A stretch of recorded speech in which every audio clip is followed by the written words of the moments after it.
né? Um articulador, um arco facial. Esse articulador é muito bacana. Aqui eu estou resumindo, porque a Thaís vai falar melhor.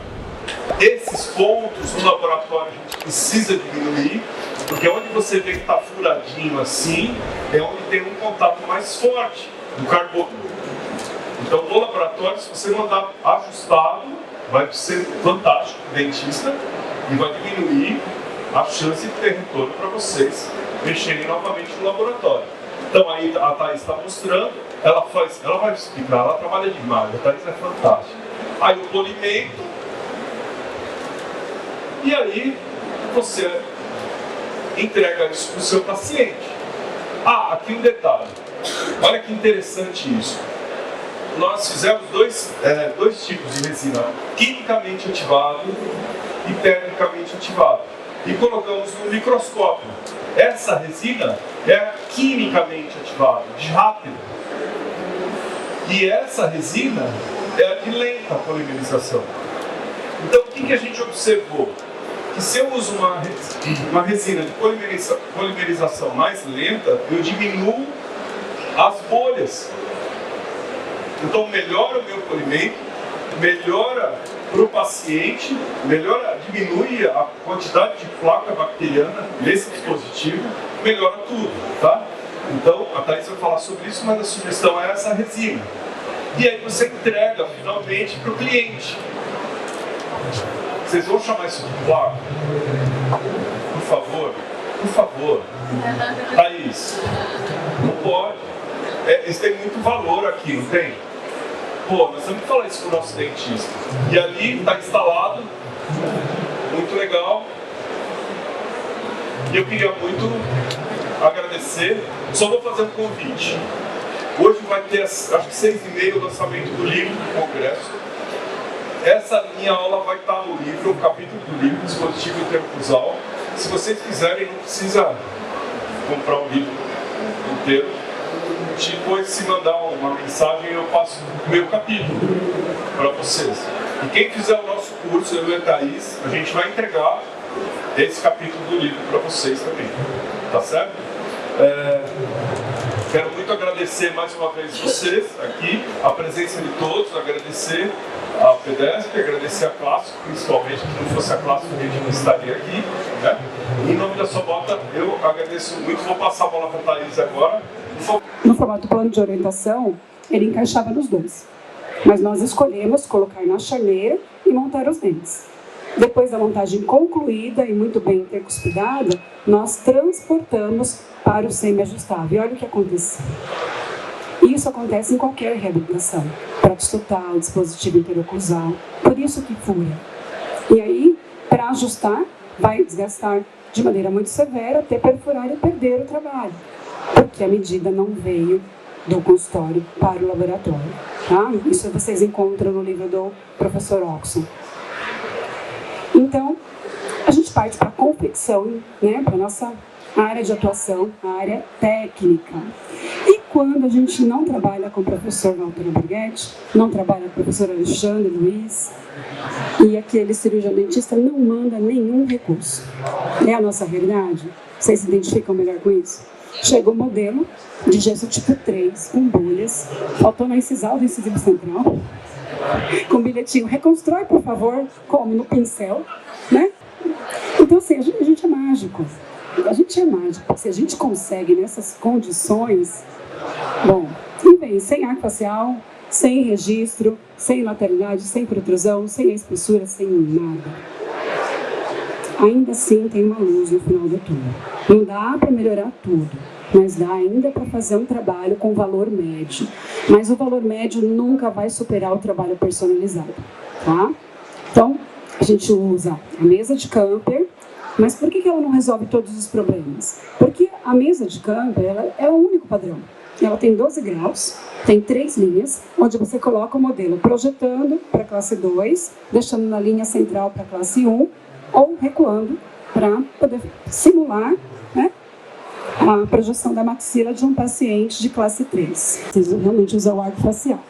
Mas no caso dessa situação, vamos trabalhar com valor médio. Você vai usar a mesa e vai articular com o pino guia incisal em 0.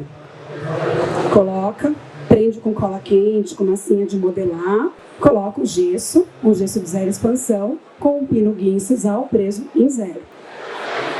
Depois, a gente tira a mesa de camper e substitui pelo modelo inferior, tudo bem?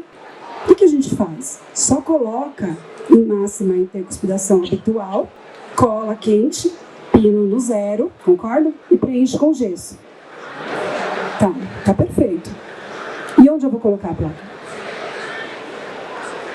Vou pegar o pino guia incisal e abrir, certo? Eu ainda vou estar dentro desse padrão? Não. Por quê? Eu mexi na inclinação da maxila. Não posso fazer isso. Se eu quero ficar próximo do valor médio, eu tenho que ficar presa nesse valor, porque se eu me distanciar dele, eu perco as informações dos valores mecânicos médios. Então, eu diminuo o pino guia incisal em 5 milímetros, só então eu encaixo o modelo e prendo com um gesso de 0 expansão. Eu gosto muito do Zero Art da Daytona, principalmente para esse tipo de trabalho. Aí, quando eu volto o pino guia para o 0, eu tenho espaço para a construção da placa sem perfurar. Então, você programa isso antes da construção. Mas tem dentistas que mandam para a gente articular. Precisa ter a conversa do cafezinho. Você gosta mesmo de articular? Eu acho que não deveria estar incluído no valor. Eu faço isso num ambiente mais seguro, mais próprio para isso. Então, monta o sol superior, se quiser preservar a inclinação do arco facial, que talvez vá mexer no transporte, mas deixa o laboratório fazer o trabalho técnico. Se ele não quiser, a gente ensina. Tá? Então, isso é super importante. E aquilo que eu falei para vocês, tá vendo? A inclinação da maxila muda muito. E os valores também dos ângulos mudam bastante. Olha, para um paciente classe 2, a média são 45 graus de trajetória condilar, com 20 de ângulo de Bennett. Para um classe 3, é menor. E a gente não consegue regular a mesa. A gente trabalha todo mundo em um único padrão. Nem todo mundo se enquadra. E aí vem o conflito. Por isso que de cada 10, 2 você repete. Porque essas 2 provavelmente estão fora do padrão. Tá? Mas não dá para ficar contando com a sorte. A gente tem que reunir diferenciais e aumentar esse índice de assertividade. Tá? Então, primeiro ponto, determinar um espaço correto para o dispositivo interoclusal já mensurado em articulador. Depois, plano de inserção. Vem cada dente numa posição. E você quer achar equador protético na mão com a sua lapiseira. Você acha mesmo que você tem esse poder? É impossível. Quanto maior a divergência, maior a necessidade do conhecimento do uso do delineador. Mas só usa na PPR, na fixa, não, usa em todos os trabalhos.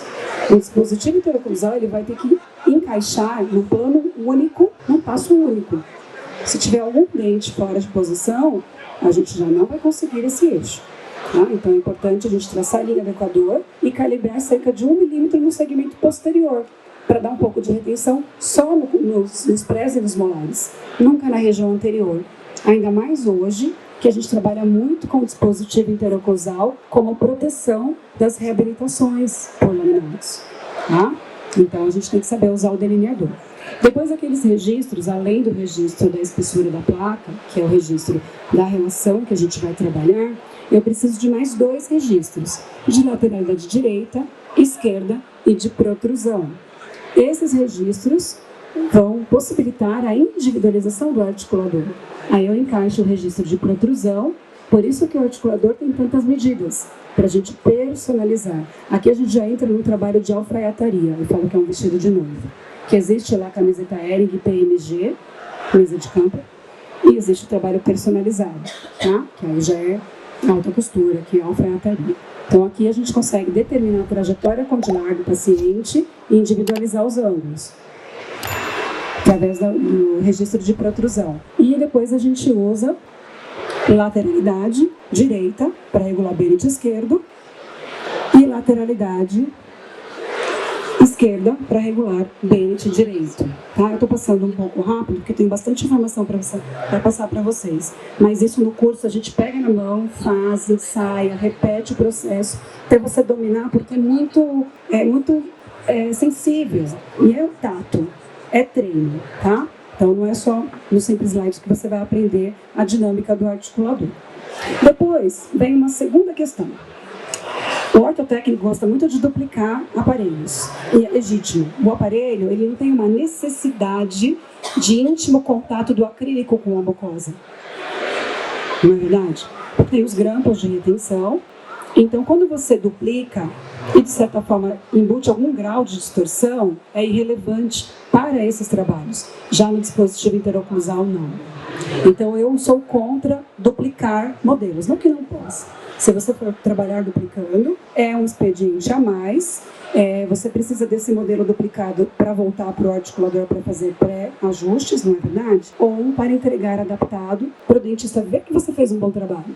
Mas ele tem que confiar no seu trabalho. E nada melhor do que trabalhar em cima do modelo de trabalho, um modelo único. É trabalhoso moldar um modelo e duplicar. Para o ortotécnico não, né? Vocês têm bastante habilidade. Para mim, porque eu faço prótese total, trabalho sempre em modelo único. Então, eu preparo o meu modelo, só um modelo, e trabalho com ele até o final. Por isso, eu faço guias de baixo relevo, como se fosse um Lego, macho e fêmea, antes de levar para o articulador.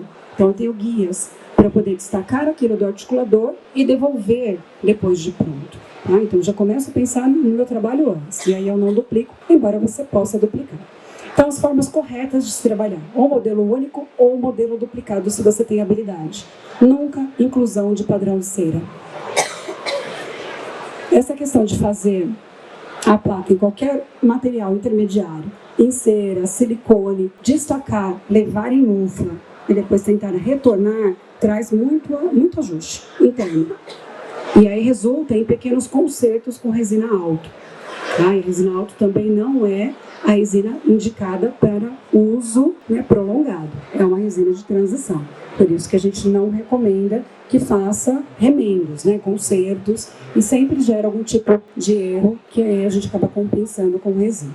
Tá? Então, como eu trabalho com modelo único, eu pego o modelo de trabalho e faço alívio em toda a área retentiva e no fundo de sulco também. Esse alívio do fundo de sulco visa salvar o modelo depois da desinclusão em mufla.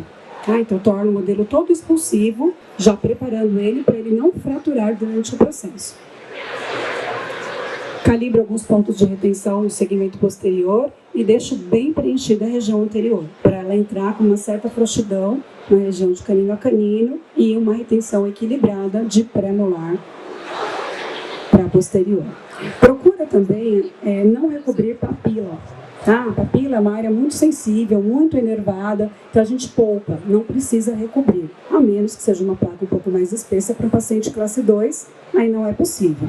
Cada caso será avaliado de maneira individual. Aí uma dica que eu dou para vocês é encerar com aquelas panelinhas que em salão de beleza as mulheres utilizam para depilação de buço, não sei se vocês já viram. É uma panelinha elétrica de 100 gramas, eu uso da marca Megabel. Eu derreto uma cera de enceramento de prótese total e aí eu mergulho. Quando eu mergulho, eu derreto ela no número 6 e desligo. Aí a cera começa a perder temperatura e fica mais espessa. E eu aproveito essa espessura para edificar a minha placa. Eu mergulho e deixo a gota pingar no canino. Mergulho de novo, pingo no outro canino. Já vai construindo automaticamente as guias, só submergindo na cera. Tá? E vai adicionando. Conforme vai perdendo temperatura, eu vou conseguindo edificar. Tá? Depois fica aparecendo um protetor bucal, eu recorto os excessos, levo no articulador devidamente isolado, o antagonista, e aí eu começo a análise dos contatos. Eu preciso de contatos cêntricos a 90 graus do dente antagonista, não é do horizonte. E aí que moram as dúvidas. Tem que analisar o antagonista, porque você vai trabalhar dente a dente, personalizando cada contato. Tá? Então, primeiro eu tenho uma indentação completa, depois eu escolho o que eu vou remover. E o que eu vou remover? Tudo que toca na cúspide que não vai trabalhar, eu tenho que deixar a ponta de cúspide vestibular do inferior tocando, mas não edentando, não pode ter marca. É numa plataforma lisa, tá? Bem lisa. Todas contactam, mas nenhuma edenta. E aí você vai procurar o longo eixo de cada dente oponente e deixar o contato a 90 graus, já favorecendo os ajustes clínicos. Depois, os ângulos da placa devem ser eliminados. Pontas incomodam, bochecha, tudo que não é contorno arredondado, na boca incomoda. A língua fica curiosa, a bochecha fica tentando tirar. Então, acabar tudo arredondado melhor. 6 anteriores em conjunto, desocluindo também pode. toque anterior vai ser muito mais suave do que o toque posterior. E o toque aqui nos laterais também muito mais suave do que nos incisivos e nos caninos. Mas tem várias formas de fazer. Então aqui o encerramento pronto. Aí chegou a hora de levar esse conjunto todo para MUFLA. Que aí é a realidade da prótese total. Inclusão, prensagem, e aí que você coloca tudo a perder. Porque a gente estuda muita oclusão, muito encerramento, muitos contatos, e ninguém estuda polimerização. E, gente, eu garanto para vocês, polimerização não é uma questão de fé. Tem que estudar polimerização. Tem que saber o que acontece dentro da resina acrílica. Por que aquele contato tão perfeito na cera se transformou depois que eu fiz a acrilização e a polimerização. Tá? E a resina alto, ela tem muitas deficiências. A gente precisa optar pela resina termo, porque ela é mais estável e mais impermeável. Tá? Então, a primeira opção que eu dou para vocês é incluir com o modelo. Pega o modelo, destaca, como eu tenho ali, ó, o macho fêmea que eu disse para vocês, é possível isolar muito bem esse modelo. Quando eu digo isolar, é mergulhar no isolante, formar uma capa de gel. E aí você inclui. Ao desincluir, você tem um modelo intacto para devolver para o articulador e fazer o pré-ajuste. Essa é a forma que eu gosto de trabalhar. Mas se você não tem habilidade, tem medo, tem alguma insegurança, quer ter um outro modelo por alguma razão, então aí você duplica. Aí você mantém o original e trabalha no modelo duplicado. E leva o modelo duplicado para a MUFLA. Mas evita levar só o padrão de cera, tá? Porque é o método mais arriscado. Aí a gente vai isolar, isola como se não tivesse amanhã, para valer, sobre contorno de isolante mesmo. Pega aquele isolante que você não gosta. Tenho certeza que vocês passaram por isso, né? Experimentaram vários isolantes e estão aí em busca, tá? Pega aqueles que vocês compraram que não gostou para isso. Mergulha lá, vai formar um sobrecontorno e vai ser especial porque vai formar uma camada espessa, fácil depois de fragmentar. Vai mergulhar no gesso e o gesso tem que ficar na margem da cera. Nunca deixa o gesso abaixo, senão fica uma área retentiva e fratura o modelo. A única parte exposta será a cera. Deixa bem liso, deixa d'água. E aí eu uso muito um recurso que chama propulsador de espaço. Porque quando eu prenso a resina acrílica, ela tem que escoar por algum lugar. Se eu não crio nenhum espaço, ela fica forçando a MUFLA e não deixa eu fazer a manutenção da dimensão vertical. Sempre vai ter uma folhinha de acrílico no término do seu trabalho. Então, crie espaço para essa resina se acomodar. Chama propulsador de espaço. Faço a muralha em gesso zero arte, zero expansão, e completo sempre com gesso tipo 3. Não trabalho com gesso tipo 2, porque ele expande muito e continua expandindo por 7 dias. Atrapalha todo o seu trabalho, tá? Deforma o seu trabalho. Então aqui eu estou limpando, fazendo o propulsador. É importante ter uma margem de segurança aqui para poder fazer a muralha. E aqui essa parte eu preencho com cera. Esse é o propulsador de espaço. Depois eu elimino em micro-ondas, não deixo a cera líquida, deixo ela macia, 15, 20 segundos é o suficiente.